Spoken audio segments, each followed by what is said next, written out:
नमस्कार friends Lucent के अगले चैप्टर में हम लोग आगे बढ़ते हैं। फ्रेंड्स, आशा करता हूँ कि आप लोग ठीक होंगे। तो चलिए शुरू करते हैं। पहला क्वेश्चन है कि सूची 1 को सूची 2 से, सूची 1 को सूची 2 से मिलान करना है। सूची 1 में महाजनपद है और सूची 2 में राजधानी है। ठीक है, तो देखिए, कहता है गंधार की राजधानी तक्षशिला। ठीक है, सूरसेन की राजधानी मथुरा, वत्स की राजधानी कौशाम्बी और कौशल की राजधानी श्रावस्ती। तो इस प्रकार हमारा आंसर जो है फ्रेंड्स वो ए हो जाएगा।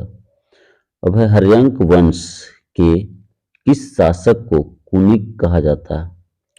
हर्यंक वंश के किस शासक को कुनिक कहा जाता था? ठीक है, तो अजातशत्रु को कुनिक कहा जाता था। अजातशत्रु को कुनिक कहा जाता था। किस शासक ने गंगा एवं सोन नदियों के संगम पर पाटलिपुत्र नगर की स्थापना की थी? तो उदयन जो है वो गंगा एवं सोन नदी के संगम पर पाटलिपुत्र नगर की स्थापना किया था, उदयन। शिशुनाग वंश का वह कौन सा शासक था जिसके समय में वैशाली में द्वितीय बौद्ध संगीति का आयोजन किया गया था?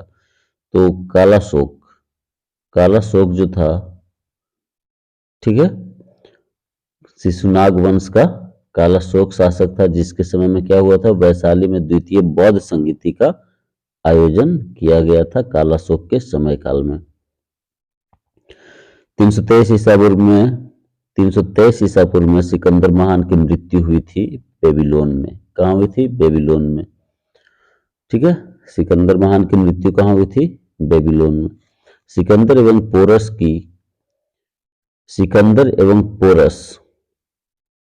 पोरस को पुरु ही कहा जाता है। सिकंदर एवं पोरस की सेनाओं ने निम्नलिखित में से किस नदी के आमने सामने वाले तटों पर पड़ाव डाला था? तो झेलम नदी के तट पे। किस प्रकार का मृदभांड पॉटरी भारत में द्वितीय नगरीकरण शहरीकरण के प्रारंभ का प्रतीक माना गया है? तो उत्तरी काले पॉलिशकृत बर्तन। पाली ग्रंथि में गांव के मुखिया को क्या कहा जाता था? तो पाली ग्रंथि में गांव के मुखिया को भोजक कहा जाता था, भोजक या ग्राम भोजक। उज्जैन का प्राचीन नाम अवंतिका था। नंद वंश का स्थापना महापद्मनंद किया था। ग्रीक यूनानी लेखकों के द्वारा किसे अग्रमीज या जेंड्रिमीज कहा गया है? तो अग्रमीज या जेंड्रिमीज घनानंद को कहा गया था, घनानंद को। प्राचीन भारत में पहला विदेशी आक्रमण ईरानियों के द्वारा किया गया था। प्राचीन भारत में दूसरा विदेशी आक्रमण एवं पहला यूरोपीय आक्रमण, दूसरा विदेशी आक्रमण था और पहला यूरोपीय आक्रमण था, किसके द्वारा किया गया था? यूनानियों के द्वारा। ठीक है, यूनानियों के द्वारा। ईरान के हखमनी वंश के किस शासक ने भारतीय भूभाग को जीतने के बाद उसे फारस साम्राज्य का 20वां प्रांत क्षत्रपी बनाया? तो वो था डेरियस या दारे बाहु वन। डेरियस या दारे बाहु वन। अब अगला देखिए, हाइडेस्पेस या वितस्ता आधुनिक नाम है झेलम का युद्ध जो 326 ईसा पूर्व में हुआ था वो सिकंदर एवं पोरस के बीच में हुआ था। सिकंदर ने 326 ईसा पूर्व में भारत पे आक्रमण किया था।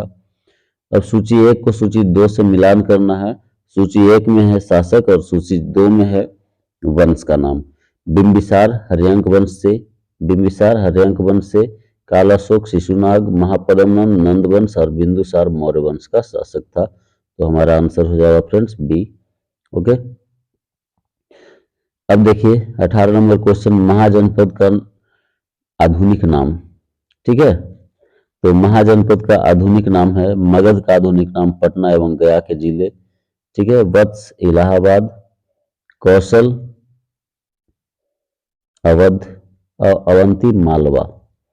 तो इस प्रकार आंसर हो जाता है ऑप्शन ए। मगध की प्रथम राजधानी कौन थी? तो गिरिव्रज थी, राजगीर। किस शासक के द्वारा सर्वप्रथम पाटलिपुत्र को राजधानी के रूप में चयन किया गया था? तो उदयन के द्वारा पाटलिपुत्र में राजधानी के रूप में चयन किया गया था। 16 महाजनपदों की सूची उपलब्ध है अंगुत्तर निकाय में। किसमें? अंगुत्तर निकाय में। निम्नलिखित में से मगध का कौन सा राजा सिकंदर महान के समकालीन था? तो घनानंद। ठीक है, प्रथम मगध साम्राज्य का उत्कर्ष किस सदी में हुआ? तो 6ठी सदी ईसा पूर्व में।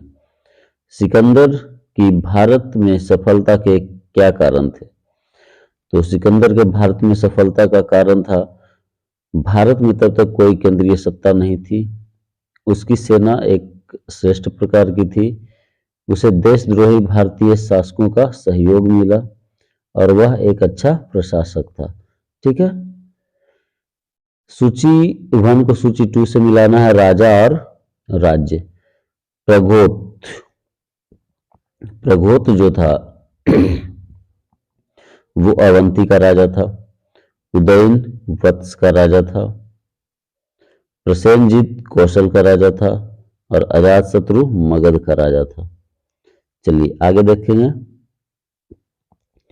कहता है अभिलेखीय साक्ष्य से प्रकट होता है कि नंद राजा के आदेश से एक नहर खोदी गई थी। कहाँ? तो कलिंग में। कलिंग में किसके आदेश से खोदा गया था एक नहर? तो नंद के आदेश से।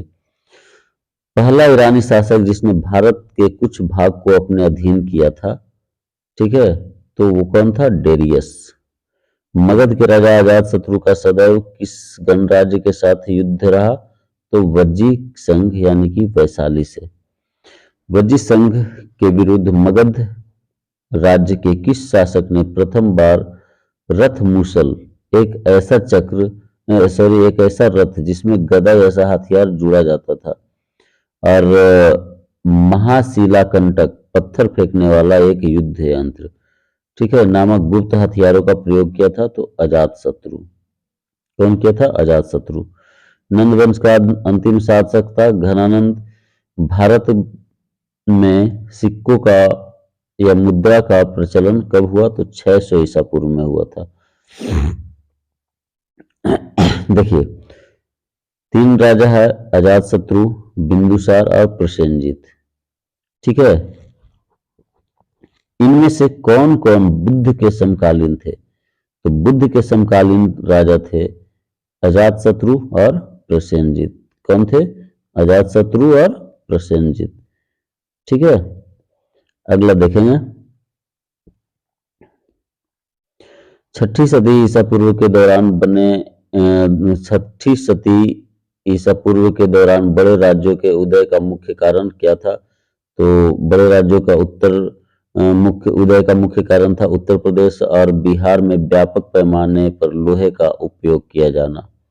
ठीक है, मगध सम्राट बिंबिसार ने अपने राज्यवैद्य जीवक को कहाँ भेजा था? किस राज्य के राजा की सेवा में भेजा था? तो अवंती के राज्य के राजा का सेवा में भेजा था।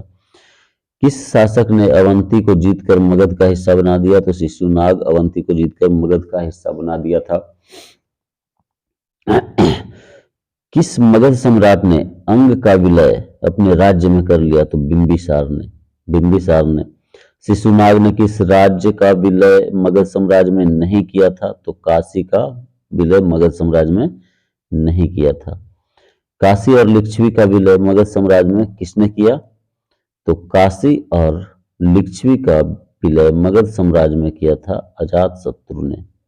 मगध साम्राज्य के बारे में कौन सा कथन सही नहीं है? तो देखिए पुराणों एवं महाकाव्यों में काव्यों के अनुसार इसकी स्थापना बृहद्रथ ने की थी, सही है। महापद्मनंद और ने इसे सर्वाधिक विस्तार प्रदान किया और सर्व छत्रांतक क्षत्रियों का अंत करने वाला इकराट का उपाधि धारण किया, तो सही है।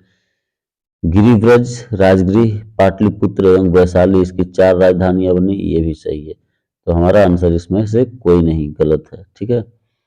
सिकंदर के आक्रमण के समय उत्तर भारत पर निम्नलिखित राज्यों में से किस एक का शासन था? तो नंद वंश का शासन था। ठीक है। निम्नलिखित में से कौन सा एक ईसा पूर्व 6वीं सदी में प्रारंभ में भारत का सर्वाधिक शक्तिशाली नगर था? तो मगध था। ठीक है।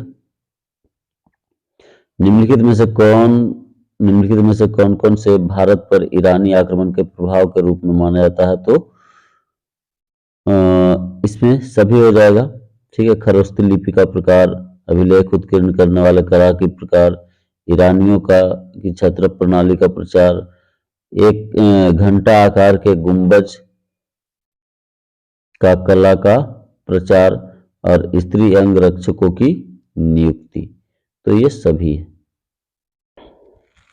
आगे देखेंगे 43 नंबर क्वेश्चन।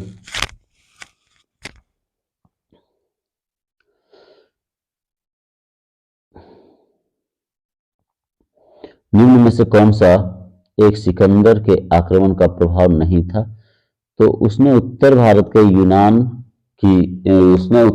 यूनान का रियासत बना दिया, ये उसके आक्रमण का प्रभाव नहीं था। ठीक है। निम्नलिखित में से किस राज्य में गणतंत्रात्मक शासन की व्यवस्था नहीं थी? तो मगध में गणतंत्रात्मक शासन की व्यवस्था नहीं थी। निम्नलिखित में से सैनिया, नियमित और अस्थायी सेना रखने वाला कहा जाता था, किसे कहा जाता था? बिंबिसार को। निम्नलिखित में से किसे उग्रसेन, भयानक सेना का स्वामी कहा जाता था? तो महापद्मनंद को। डेरियस, दारय बाहु वन ने 516 ईसा पूर्व में सिंधु के तटवर्ती भूभाग को जीतकर उसने ईरान का 20वां क्षत्रपी यानी कि प्रांत बनाया। उसे कितना राजस्व प्राप्त होता था? तो 360 टैलेंट। निम्नलिखित में से कौन सिकंदर के साथ भारत आने वाला इतिहासकार नहीं था? तो हेरोडोटस। महाजनपद काल में श्रेणियों का संचालक किसे कहा जाता था? तो श्रेष्ठीन को। गृहपति के अधीन, गृहपति का अर्थ क्या होता है? धनी किसान, धनी किसान। सूची 1 को सूची 2 से मिलाना है। अष्टकुलक परामर्शदायी संस्था होती थी। महामात्र उच्च कोटि का अधिकारी होता था। बलि साधक किसानों के घर से कर वसूली करने वाला अधिकारी होता था। और सौल्किक शुल्काध्यक्ष शिल्पियों एवं व्यवसायियों से शुल्क या चुंगी वसूलने वाला अधिकारी होता था। मगध के किस प्रारंभिक शासक ने राज्यारोहण के लिए अपने पिता की हत्या कर दी थी? तो अजातशत्रु ने। विश्व का पहला गणतंत्र वैशाली में किसके द्वारा स्थापित किया गया? तो लिच्छवी के द्वारा। महाजनपद काल और राजधानी को मिलाना है। तो देखिए, करु का इंद्रप्रस्थ, पांचाल का अहिच्छत्र, कौशल का साकेत और वत्स का कौशाम्बी। चलिए अगला देखेंगे। तो निम्न में से कौन एक बौद्ध ग्रंथ 16 महाजनपदों का उल्लेख करता है? तो अंग्युत्तर निकाय। 6वीं शताब्दी ईसा पूर्व का मत्स्य महाजनपद स्थित था राजस्थान में। कहाँ था? राजस्थान में।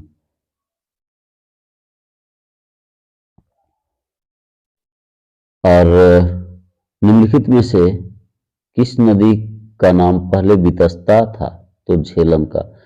तो फ्रेंड्स, इस प्रकार हमारा 57 क्वेश्चन का 57 क्वेश्चन समाप्त हुआ।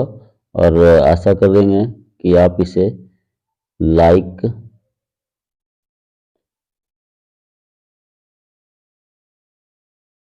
सब्सक्राइब और शेयर अवश्य करेंगे, और साथ ही साथ अपना बहुमूल्य कमेंट भी देंगे। तो इसी के साथ अपना वीडियो समाप्त करते हैं। धन्यवाद।